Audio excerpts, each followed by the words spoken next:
ఒకటి, ఎన్డీఏ కూటమి ప్రభుత్వం వచ్చినప్పటి నుంచి ముఖ్యమంత్రి గారు చంద్రబాబు నాయుడు గారు అనేక పేద కుటుంబాలకి ఆర్థికంగా సహాయం చేయడానికి కొన్ని నిర్ణయాలు తీసుకోవడం జరిగింది. ముఖ్యంగా అనారోగ్యం పాలై ఆసుపత్రులకి నిధులు చెల్లించలేక ఇబ్బంది పడుతూ ఉన్నటువంటి కుటుంబాలను ఆదుకోవాలని, వారందరూ కూడా మంచి ఆరోగ్యాన్ని ప్రసాదించాలని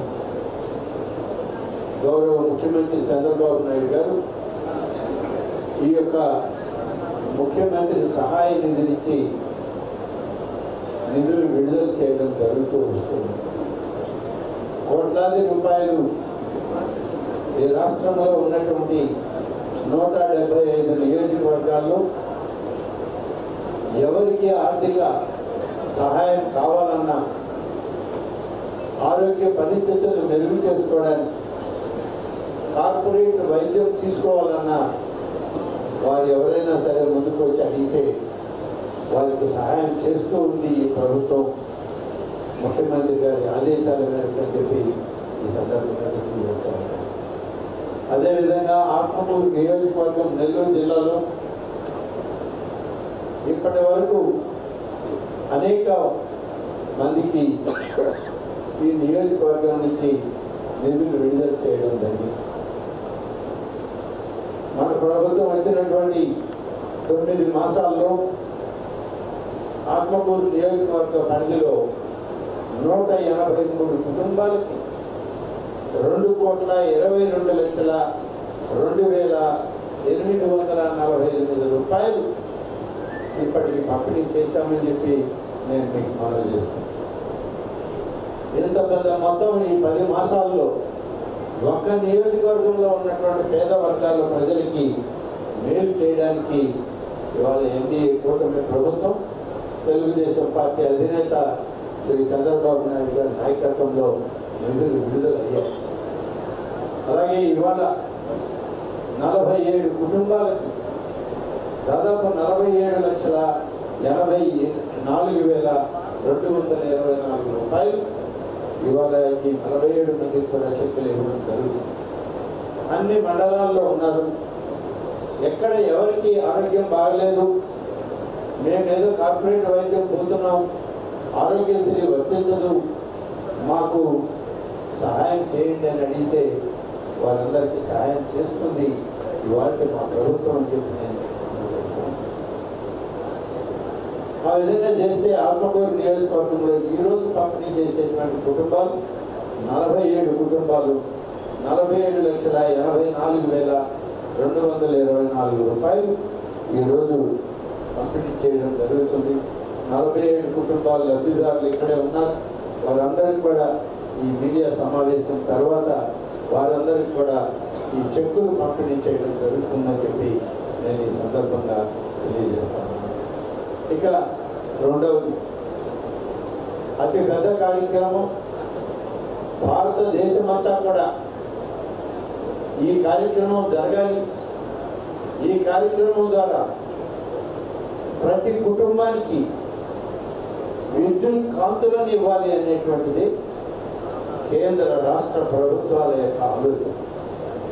ప్రధానమంత్రి గారు శ్రీ నరేంద్ర మోడీ గారు వచ్చాక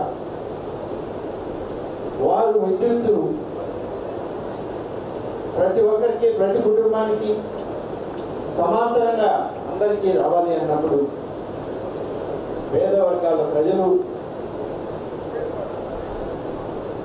ఈ విద్యుత్తును వాడకంలో వెనకబడుతున్నారు. వాళ్ళకి నిధులు సరిపోవడం లేదు. వచ్చేటువంటి దానిలో విద్యుత్ శక్తికి ప్రభుత్వానికి చెల్లించలేకున్నారు. కాబట్టి పేద వర్గాల ప్రజలకు కూడా అందరితో పాటు విద్యుత్ కాంతులు ఇవ్వాలన్నది ఇవాళ కేంద్ర రాష్ట్ర ప్రభుత్వాల్లో అటు నరేంద్ర మోడీ గారు కానీ ఇటు నారా చంద్రబాబు నాయుడు గారు కానీ ఆశించినటువంటి విషయం. దీనికి ముఖ్యంగా మనందరికీ తెలుసు, విద్యుత్ అనేక విధాలుగా తయారవుతుంది. మొట్టమొదట విద్యుత్తుని నీటి నుంచి తెచ్చాం, తర్వాత బొగ్గు నుంచి తీసుకురావడం మొదలైంది, తర్వాత గాలి బర్రలతో విద్యుత్తుని తయారు చేస్తున్నాం, సూర్యరశ్మి ద్వారా చేస్తున్నాం, ఇవాళ అణుశక్తి ద్వారా కూడా విద్యుత్తుని తయారు చేసేటువంటి అడ్వాన్స్డ్ టెక్నాలజీస్ ఇవాళ మన దేశంలో కూడా వచ్చాయి. ఈరోజు సూర్యరశ్మి సూర్యకాంతుల్ని ఒడిసిపట్టి సూర్యకాంతులతో విద్యుత్తును తయారు చేసి ఆ విద్యుత్తును మనం కానీ ఇవ్వగలిగితే ఉచితంగా లక్షలాది కుటుంబాలకి మనం విద్యుత్ కాంతుల్ని ఇవ్వచ్చు అని చెప్పి ఒక ఆలోచన చేసినటువంటి ప్రభుత్వం ఇవాళ ఎన్డీఏ కూటమి ప్రభుత్వం అని చెప్పి నేను మీకు మనం చేస్తాను. అందులో చేసినటువంటి ఒక ప్రయత్నమే ఈరోజు ఆంధ్రప్రదేశ్లో కూడా సూర్యరశ్మి ద్వారా వచ్చేటువంటి విద్యుత్తుని ప్రతి పేద కుటుంబానికి అందించాలన్న లక్ష్యంతో ఇవాళ మా ప్రభుత్వం పనిచేస్తాము. ఒక్కొక్క నియోజకవర్గానికి 10,000 యూనిట్లు సోలార్ యూనిట్లు ఇవ్వడానికి ప్రభుత్వం నిర్ణయించింది. ఈ సంవత్సరం పూర్తయ్యేలోగా 20 లక్షల పేద కుటుంబాలకి విద్యుత్తుని సరఫరా చేయాలి, ఉచితంగా ఇవ్వాలి, దాని ద్వారా వాళ్ళు తిరిగి కొంత రాబడిని సాధించుకోవాలని చెప్పి ఆలోచన చేస్తుంది. అందుకనే ఈనాడు విద్యుత్ సంస్కరణలో భాగంగా ఆంధ్రప్రదేశ్ రాష్ట్ర ప్రభుత్వం చంద్రబాబు నాయుడు గారి నాయకత్వంలో నరేంద్ర మోడీ గారి యొక్క ప్రధానమంత్రిగా తీసుకున్న నిర్ణయంలో భాగంగా సూర్య ఘర్ అనేటువంటి కార్యక్రమం ఇవాళ మనం చేపట్టడం జరుగుతాం. దీనివల్ల కోట్లాది మంది ప్రజలకు ఉపయోగం జరిగేటువంటి పరిస్థితి వచ్చింది. అందుకనే ఈరోజు పిఎం సూర్య ఘర్ కార్యక్రమాన్ని ఆంధ్రప్రదేశ్ రాష్ట్రంలో మొదలుపెట్టి దానికి ఇవాళ మనం అందరం కూడా ఆలోచన చేయాల్సింది సూర్యుని జగత్తుకు జీవం, ప్రకాశము, చైతన్యం.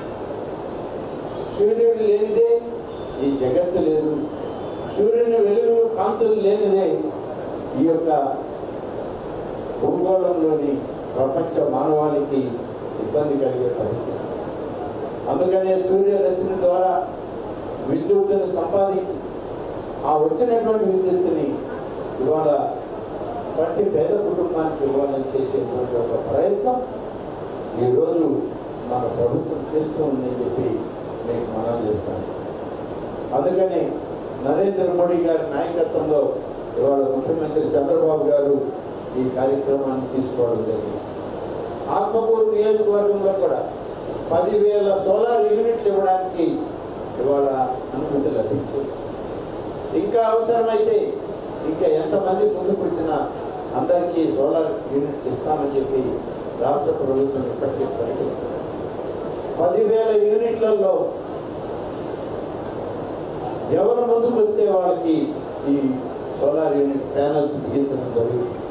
మొత్తం ఆ కంపెనీస్ వాళ్ళే ఉన్నారు, వాళ్ళే వచ్చి ప్రతి ఇంటికి సోలార్ సిస్టమ్ని ఏర్పాటు చేయడం జరుగుతుంది.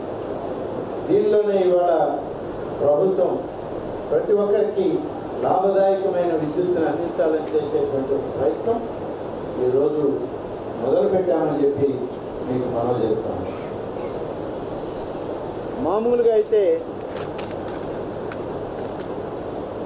1 కిలోవాట్ 2 కిలోవాట్ ప్యానల్ ప్రతి ఒక్కరికి ఇవ్వాలనేటువంటి 1 కిలోవాట్ ప్యానల్ కానీ పెడితే దానికి 78,000 60,000 అవుతుంది. 60,000 2 కిలోవాట్ ప్యానల్ కానీ పెడితే 1,20,000 అవుతుంది. ఇప్పటికే ప్రభుత్వం ప్రతి పేద కుటుంబానికి వాడేటువంటి ఆ కుటుంబం వాడుకునేటువంటి ఎంత విద్యుత్ వాడుతున్నారు అనేటువంటిది లెక్కలు తీసుకోవడం జరిగింది. 2 కిలోవాట్ల ప్యానల్ కానీ పెట్టగలిగితే వాళ్ళు వాడుకునేది పోను మరొక 100-120 యూనిట్ల కరెంటు మిగులుతుంది వాళ్ళు. ఆ మిగిలినటువంటి విద్యుత్తుని తిరిగి గ్రిడ్కి తీసుకొని నెలకు ఒకసారి లెక్కగట్టి ఎన్ని యూనిట్లు అయితే వాళ్ళు వాడుకోకుండా ప్రభుత్వం తీసుకుంటుందో దానికి ధర కట్టి ఆ కుటుంబానికి తిరిగి బ్యాంకు ఖాతాల్లో వేసేటువంటి పరిస్థితి. ప్రతి ఇంటికి ఈ సోలార్ ప్యానెల్ పెట్టడం జరిగింది. ఆ కంపెనీలు వాళ్ళే సోలార్ ప్యానెల్ పెడతారు. దాని నుంచి వచ్చేటువంటి విద్యుత్తుని కనెక్టింగ్ మెథడ్ అంటే వైరింగ్ కూడా మీటర్లకు మెయిన్లకి ఆ కంపెనీయే కనెక్ట్ చేస్తారు. రోజుకి ఎంత విద్యుత్ వాడతారు, ఎంత మిగులు మళ్ళీ ప్రభుత్వానికి గ్రిడ్లోకి వెళ్తుందో కూడా లెక్క చూస్తారు. ఆ మీటర్ లెక్క చూసి 30 రోజుల్లో ఎంత కాలుస్తారో మిగిలిన దానికి ప్రభుత్వానికి వచ్చిన కరెంటుకి డబ్బు ప్రతి నెల ఆ కుటుంబానికి బ్యాంక్ అకౌంట్లో ప్రభుత్వం ఇవ్వడం జరుగుతుంది. ఆ విధంగా 2 కిలోవాట్లకి అయితే 60,000, 3 కిలోవాట్లకి అయితే 78,000 సబ్సిడీ ఇవ్వడం జరుగుతుంది. సబ్సిడీ ఎస్సీ ఎస్టీలకి మొత్తం ఫ్రీగా ఉంటుంది. బలహీన వర్గాలకి దాదాపుగా 30% సబ్సిడీ ఉంది, 30,000 సబ్సిడీ. అలాగే ఇతరులకి వాళ్ళకు కూడా ఈ సబ్సిడీ వర్తిస్తుందని చెప్పి ఈనాడు చెప్పడం జరుగుతుంది. 3 కిలోవాట్లు ఏర్పాటు చేసుకోవాలంటే 1,45,000 రూపాయలు ఖర్చు అయితే 78,000 రూపాయలు రాయితీ వస్తుంది ఆ ప్యానల్. కాబట్టి ఇంత పెద్ద ఎత్తున కరెంటును మనం వాడుకోవడానికి ఇప్పుడు మన ప్రభుత్వాలు చేసేటువంటి కృషి చాలా పెద్ద ఎత్తున ఉంది. దీన్ని మనం అందరం కూడా ఉపయోగపరచుకోవాల్సిన అవసరం ఉంది. నేను ప్రతి ఒక్కరికి మీడియా ద్వారా ఈ మీడియా సమావేశం ద్వారా విజ్ఞప్తి చేస్తున్నాను. చిన్న కుటుంబాలు వాళ్ళు, దళితులు కానీ, గిరిజనులు కానీ, బలహీన వర్గాలు కానీ, ఇతర ఆర్థికంగా వెనుకబడిన వర్గాలు కానీ, మీరందరూ కూడా ఈ యొక్క విద్యుత్ శక్తిని సోలార్ ప్యానల్స్ ద్వారా, సూర్యరశ్మి ద్వారా కానీ పొందగలిగితే అది మీకు ఉచిత కరెంటు రావడమే కాదు, మీకు అందరికి కూడా కొత్త ఆదాయాన్ని కూడా సమకూరుస్తుందని చెప్పి నేను మనం చేస్తాను. మిగిలినటువంటి మొత్తం ఏదైనా ఉందంటే ప్రభుత్వమే బ్యాంకుల ద్వారా వడ్డీ లేని రుణాలను ఇప్పించే పరిస్థితి. ఎటువంటి పూచి ఖర్చు ఉండదు. ఆ స్కీమ్లో మనం కట్టాల్సినటువంటి 30,000, 40,000, 60,000 ఉంటే ఆ బ్యాలెన్స్ అమౌంట్ కూడా ప్రభుత్వమే ఎటువంటి పూచి ఖర్చు లేకుండా రుణ సౌకర్యం ఏర్పాటు చేయడం జరుగుతుంది. ఆ రుణాన్ని నెల వాయిదాల్లో వాళ్ళు మళ్ళీ తీసుకుంటారు. దీనికి ప్రభుత్వం అన్ని విధాలు కూడా సహకరిస్తూ ఉంది, అన్ని వర్గాలు. నెలకు 150 యూనిట్లు విద్యుత్ వినియోగించే వాళ్ళకి 2 కిలోవాట్ల రూఫ్ టాప్ సోలార్ ప్యానల్ సరిపోతుంది. 300 యూనిట్లు 150 నుంచి 300 యూనిట్ల వాళ్ళకి 2 నుంచి 3 కిలోవాట్ల సోలార్ ప్యానల్ కావాలి. 300 యూనిట్లు వాడే వాడికి 3 కిలోవాట్ల సోలార్ ప్లాంట్ పెట్టుకుంటే సరిపోతుంది. ఈ విధంగా విభజించబడింది. 3 కిలోవాట్ల నుంచి సోలార్ వ్యవస్థను ఏర్పాటు చేసుకున్నా ఇంకా ఎవరైనా ఎక్కువ వాడతాము మాకు ఇవ్వండి అంటే 78,000 రూపాయలు సబ్సిడీగా ప్రభుత్వం ఇస్తుంది. వాళ్ళకు కూడా ఈ వెసులుబాటు ఉంది. ఇతర వర్గాలు కూడా నెట్ మీటరింగ్ ద్వారా మిగులు విద్యుత్తుని రాష్ట్ర ప్రభుత్వం గ్రిడ్లోకి తీసుకొని దానికి ధర కట్టి ఆ ధరని ప్రతి నెల లెక్క చూసి ఈ యొక్క లబ్ధిదారుడికి అందించడం జరుగుతుంది. ఈ మధ్య లెక్క వేయడం కూడా జరిగింది. 2 కిలోవాట్లకి 240 యూనిట్లు వాడుకలోకి వస్తే మిగిలిన విద్యుత్తుని ఏం చేయాలి అంటే గ్రిడ్లోకి నెట్ మీటరింగ్ ద్వారా ఇచ్చి ఆ వచ్చినటువంటి దాన్ని లెక్కగట్టి వాళ్ళకి కూడా ఇవాళ లెక్క చూస్తున్నారు. బహుశా 2-2.5 రూపాయల వరకు వాళ్ళకి తిరిగి ఇచ్చే వరకు ఉంటుంది ఒక్కొక్క యూనిట్కి. దాన్ని కూడా చేయడానికి ఇవాళ ప్రభుత్వం మరి ఇప్పటికే అధికారికంగా నిర్ణయం తీసుకోవడం జరిగింది. దాని వివరాలన్నీ విద్యుత్ శాఖకి పంపించారు. అన్ని శాఖల్లో అన్ని దగ్గర ఈ యొక్క సోలార్ ప్యానెల్ యొక్క ఉచిత విద్యుత్ విధానం కొనసాగుతుంది. ఆ విధంగా మనం చూస్తే నెలకి 240 యూనిట్లు వినియోగించే వాళ్ళకి నెలకు 2,000 రూపాయలకు బిల్లు వస్తుందనుకుంటే సోలార్ వ్యవస్థ ద్వారా 333 రూపాయలు మాత్రమే ఖర్చు అవుతుంది. మిగిలింది వాళ్ళకి మిగిలి 360 యూనిట్లుగా ఇస్తే 32,000 వరకు మరి వాళ్ళకి ఆదా అవుతుంది. ఈ విధంగా సూర్యాగారి ద్వారా పర్యావరణ కాలుష్యం మనకి తగ్గుతుంది. అలాగే వనరుల యొక్క సద్వినియోగం కూడా ఎక్కువగా ఉంటుంది అనేటువంటిది ఇవాళ మనకి అనేక సాంకేతిక పరిజ్ఞానాల ద్వారా మనకు వచ్చినటువంటి ఏర్పాటు. బలహీన వర్గాల వాళ్ళు ఈ యొక్క ప్యానల్స్ పెట్టుకుంటామని ముందుకు వస్తే మామూలుగా అందరికీ ఇచ్చేటువంటి ఈ సబ్సిడీలు అంటే 1,60,000 రూపాయలు 1,20,000 రూపాయలు ఈ ఒక ప్యానల్ ఖర్చు అయితే కేంద్ర ప్రభుత్వం 60,000 ఇస్తే రాష్ట్ర ప్రభుత్వం 60,000 ఇస్తుంది. బీసీలకు ఆ 60,000 కలిపి మరొక 20,000 కలిపి 80,000 రూపాయల సబ్సిడీ ఉంటుంది. కాబట్టి ఈ 80,000 రూపాయల సబ్సిడీ పోతే మిగిలినటువంటి మొత్తం బలహీన వర్గాలకు మరి కొంత మాత్రమే మనం కట్టుకోవాలి. ఆ కొంత కట్టుకునేది కూడా మీ దగ్గర వెంటనే ఇబ్బంది ఉంటే బ్యాంకు రుణాల ద్వారా ప్రభుత్వమే మీకు సహకరించేటువంటి అవకాశం. ఇందులో నేను మొదటే చెప్పాను, ఎస్సీ ఎస్టీలకు ఉచితంగా ఉంటుంది. అలాగే 10,000 సోలార్ కనెక్షన్లని ప్రతి నియోజకవర్గానికి ఇచ్చేటువంటి ప్రయత్నం ఇవాళ ప్రతి నియోజకవర్గానికి ఇవ్వడం జరుగుతుంది. కాబట్టి నేను నెల్లూరు జిల్లాలో ఉమ్మడి నెల్లూరు జిల్లా 10,000 నియోజకవర్గాలు ఉన్నాయి. 10 నియోజకవర్గాలకి 10,000 లేకన 1,00,000 కుటుంబాలకి ఉచితంగానో సబ్సిడీ కిందనో వాళ్ళ ఇళ్లకు వాడుకునేటువంటి ఈ యొక్క సోలార్ కరెంటుని ప్రభుత్వం ఇవ్వడానికి కేంద్ర ప్రభుత్వం రాష్ట్ర ప్రభుత్వం నిర్ణయం తీసుకొని ఇప్పటికే అమల్లోకి తీసుకొచ్చిందని మనం తెలుస్తుంది. కాబట్టి ముఖ్యంగా సామాన్య పేద కుటుంబాల వాళ్ళు, దళితులు, గిరిజనులు మీరు ముందుకు రండి. ఉచితంగానే మీకు ఇంటికి కరెంట్ ఇచ్చే కార్యక్రమం.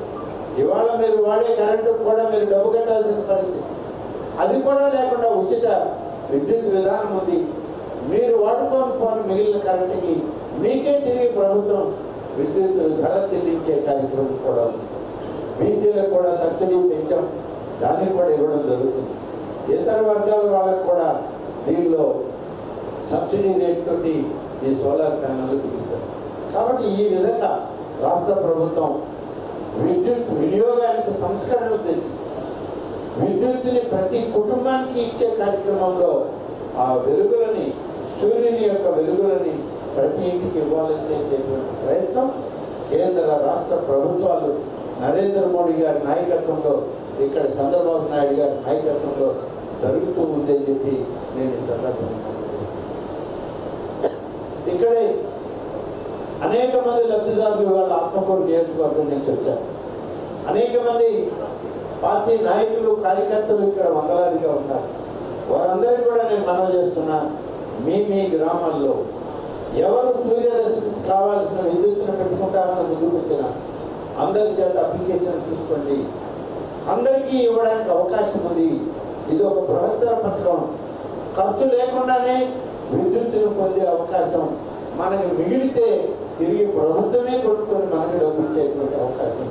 ఇది ప్రతి పేద మధ్యతరగతి కుటుంబాలకి ఎక్కువ వినియోగంలో తెచ్చే అవకాశం ఉంది. అందరూ కూడా అప్లికేషన్స్ తీసుకోండి. అందరూ కూడా దీనిలో లబ్ధిదారులు కండి. తప్పకుండా మనం దీనిలో ప్రతి ఒక్కరికి రాష్ట్ర ప్రభుత్వం నుంచి అందిద్దామని చెప్పి ఈ సందర్భంగా తెలియజేస్తాం. ఇది పిఎం సూర్యాగారి పథకం కింద మాకు ఇచ్చినటువంటి అవకాశం. ఈ అవకాశాన్ని సద్వినియోగం చేసుకోవాలని ఇప్పటికే పదే ప్రతి సభలో గౌరవ ముఖ్యమంత్రి గారు అనేక సందర్భాల్లో చెప్పారు. ఏ సభలో వెళ్ళినా ముందు సూర్య గారి గురించే వారు చెప్తాము. కాబట్టి ఇంత పెద్ద ఎత్తున ప్రచారం మనం తీసుకొస్తున్నాం. ప్రతి పేద కుటుంబానికి ఇద్దాం. మన నియోజకవర్గంలో 10,000కి ఇవ్వడానికి మనకు అవకాశం ఉందని చెప్పి ఈ సందర్భంగా తెలియజేస్తూ అందరూ కూడా దీనిలో భాగస్వాములు కావాలని చెప్పి నేను పోయి ఉపాధి కల్పించాలనేటువంటి ఒక ఆలోచన చేశాం. మేము అధికారంలోకి వచ్చేటప్పటికే ఎన్నికల మేనిఫెస్టోలోనే చెప్పాము 25 లక్షల ఉద్యోగాలు కల్పిస్తాము అని చెప్పి. ఇవాళ ఆ ప్రక్రియలో భాగంగా అనేక మంది విద్యావంతులు నిరుద్యోగులుగా నిలిచిపోయారు. బయట వచ్చేటువంటి అవకాశాలను అందిపుచ్చుకోలేని పరిస్థితుల్లో ఉన్నారు. అందుకని స్కిల్ డెవలప్మెంట్ శాఖ ద్వారా ప్రతి నియోజకవర్గంలో ఇప్పటికే వాళ్ళకి ఉపాధి కల్పించేటువంటి జాబ్ మేళాలని ఏర్పాటు చేస్తా ఉన్నాం. 2025-26 సంవత్సరానికి మొదటి జాబ్ మేళా ఇవాళ ఆత్మకూరు, కందుకూరులో ఇంకా చేయాల్సింది ఉంది. ఏప్రిల్ మాసంలో మొదటగా చేయాలని ఈ మాసంలో అనుకుంటూ ఉన్నాం. దానికి ఏప్రిల్ 25 నుంచి 30వ తారీఖు లోపల తేదీ ఖరారు చేస్తాం. ఆత్మకూరు నియోజకవర్గంలో ఉన్నటువంటి ఉపాధి లేనటువంటి నిరుద్యోగులందరూ కూడా దీనికి రండి, స్వయంగా మీరు పాల్గొనండి. 30 కంపెనీలు, పేరెన్నిక లేని కంపెనీలు ఆత్మకూరులోనే ఈ ఉపాధి అవకాశాలు కల్పించడానికి స్కిల్ డెవలప్మెంట్ సిస్టమ్ కింద హెచ్ఆర్డి మినిస్టర్, విద్యాశాఖ మంత్రి అయినటువంటి శ్రీ నారా లోకేష్ గారి ఆధ్వర్యంలో ఈ కార్యక్రమం మనకు ఆత్మకూరు నియోజకవర్గంలో జరగబోతున్నాం. కాబట్టి విద్యావంతులై నిరుద్యోగులుగా గ్రామాల్లోనే నిలిచిపోయినటువంటి అనేక మందికి ఇది ఒక మంచి అవకాశం. ఈ అవకాశాన్ని వాడుకోండి. ఈ 30 కంపెనీల్లో వేలాది మంది నిరుద్యోగులు ఉద్యోగ అవకాశాలు కల్పించడానికి రాష్ట్ర ప్రభుత్వం చేసినటువంటి చేపట్టిన ఈ కార్యక్రమం మీ అందరికీ ఉపయోగపడుతుందని చెప్పి తెలియజేస్తూ ఈ మాసం చివరి వారంలో దీనికి తేదీ ఖరారు చేసి మళ్ళీ కూడా మీడియా ద్వారా ప్రకటనిస్తాము. ఆ రోజు ప్రతి ఒక్కరు నేరుగా రండి. వచ్చేటప్పుడు మీ సర్టిఫికేట్లు తీసుకురండి, ఆధార్ కార్డు ఇదండి, రేషన్ కార్డు, ఐడెంటిటీ కార్డు అన్నీ తీసుకురండి.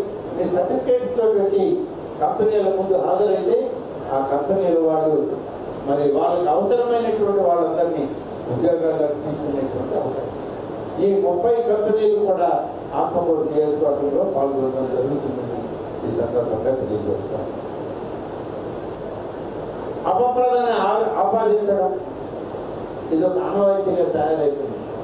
ఇటువంటి వాళ్ళని ఏం చేయాలి మీరు చెప్పండి? ఇటువంటి వాళ్ళకి ఇవాళ పూలమాల వేసి పెద్దపీట వేయమంటారా మమ్మల్ని? ఆంధ్రప్రదేశ్ రాష్ట్రం విభజించబడింది. 2014లో విభజించబడి మనం అందరం కూడా ప్రతి నిత్యం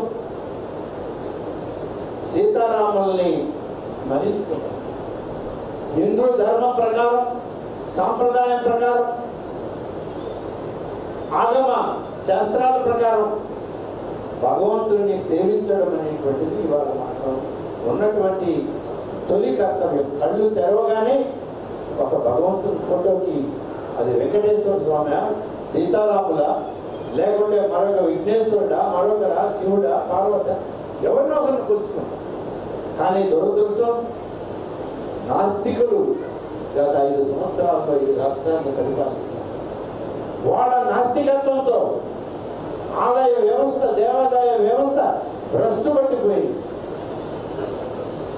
ఆఖరికి వచ్చిన భక్తులకి పెట్టే ప్రసాదం కూడా ఇవాళ పాచిపోయేటువంటి ప్రసాదాన్ని పెట్టి క్వాలిటీ లేనటువంటి సరుకులతో మరి భక్తులను కూడా అవమానించే పరిస్థితి 5 సంవత్సరాలు చూసాం. మన కళ్ళ ముందు జరిగింది.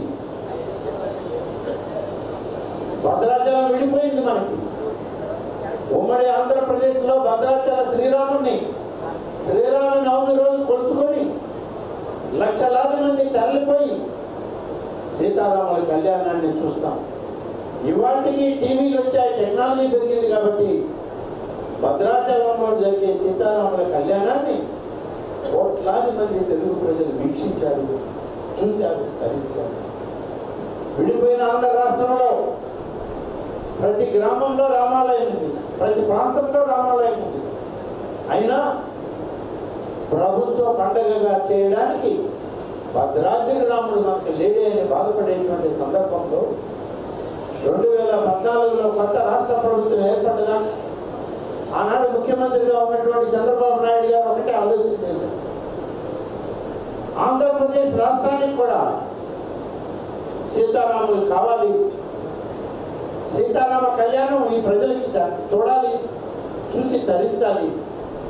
ఆంధ్రప్రదేశ్లో కూడా రామరాజ్యాన్ని మనం ఏర్పాటు చేయాలని చెప్పి ఒక మంచి సంకల్పంతో 2 ప్రసిద్ధి కలిగినటువంటి ఆలయాల గురించి ఆలోచన చేస్తే పండితులందరూ కలిసి నిర్ధారణ చేసినటువంటి ఆలయం కడప జిల్లాలోని ఒంటిమిట్ట గ్రామంలో వెలిసినటువంటి కోదండరామస్వామి ఆలయాన్ని దాన్ని ఎంపిక చేయడం జరిగింది. రాష్ట్ర పండుగగా కోదండరామస్వామి సీతామ్మ తల్లి యొక్క కళ్యాణం అక్కడ చేయాలని చెప్పి నిశ్చయించారు. అదే ఆనవాయితీగా చేస్తున్నాం.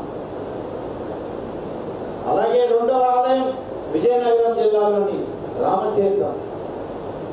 రామతీర్థంలో గత ప్రభుత్వ హయాంలో ఏం జరిగిందో మనందరికీ తెలుసు.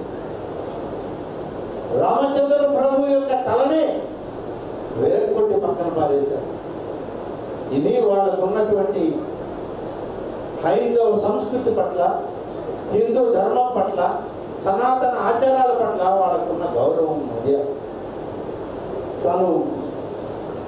తను ఉన్నంత కాలం కలిసి తిరిగినటువంటి వ్యక్తి, నెల్లూరు నగర ప్రజల్లో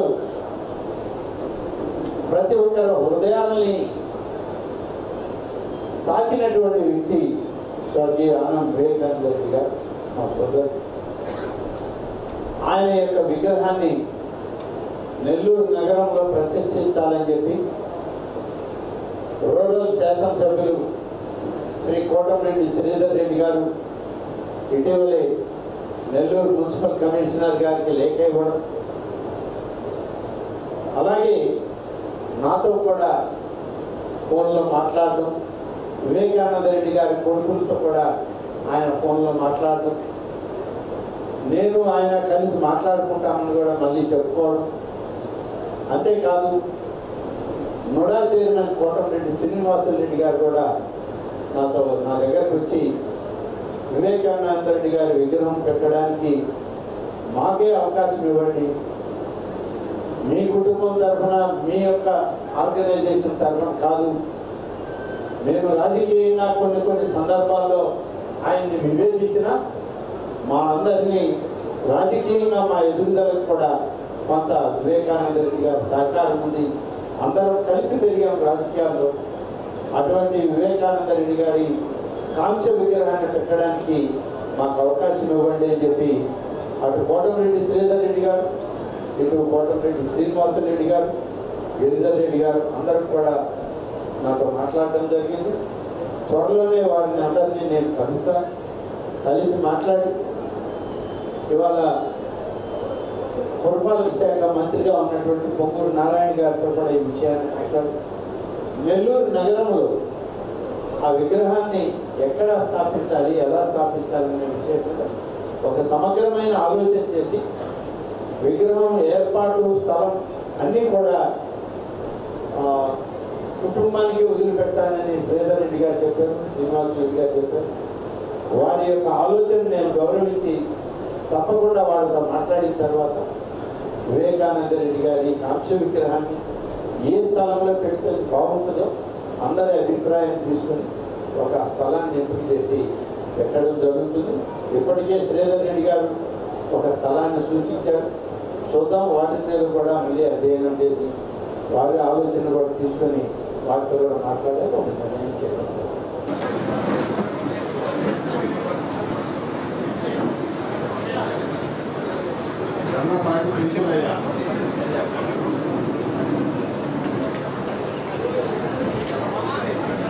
వదుమాటి రమణారెడ్డి,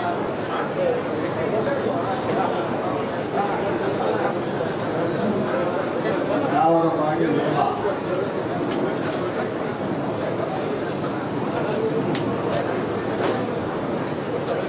షేక్ రంగం, షేక్ బి విద్యా,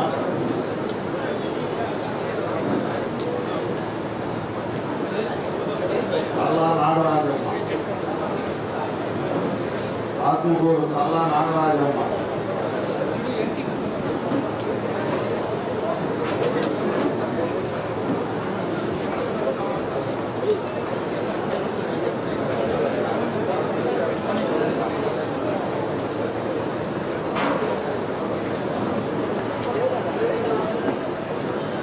తర్వాత సంగం మండలం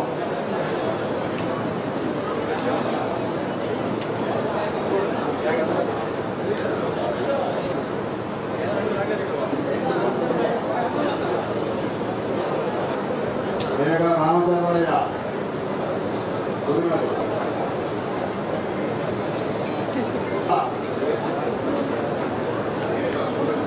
కురుమల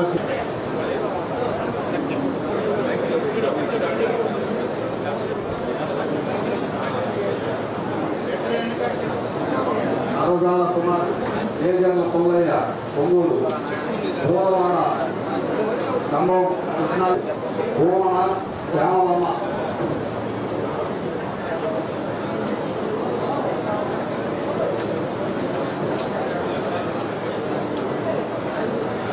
అల్లంపాడు, కోటిరెడ్డి లక్ష్మి,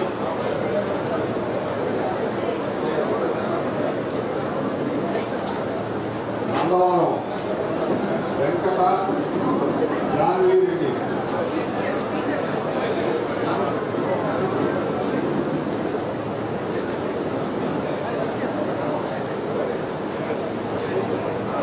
నందవరం రెడ్డి మంచు శ్రీరామ,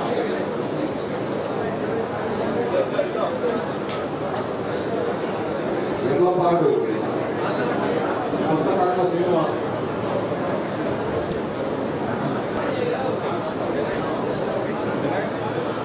కావలెవరు అమ్మగిరి శాస్త్రం,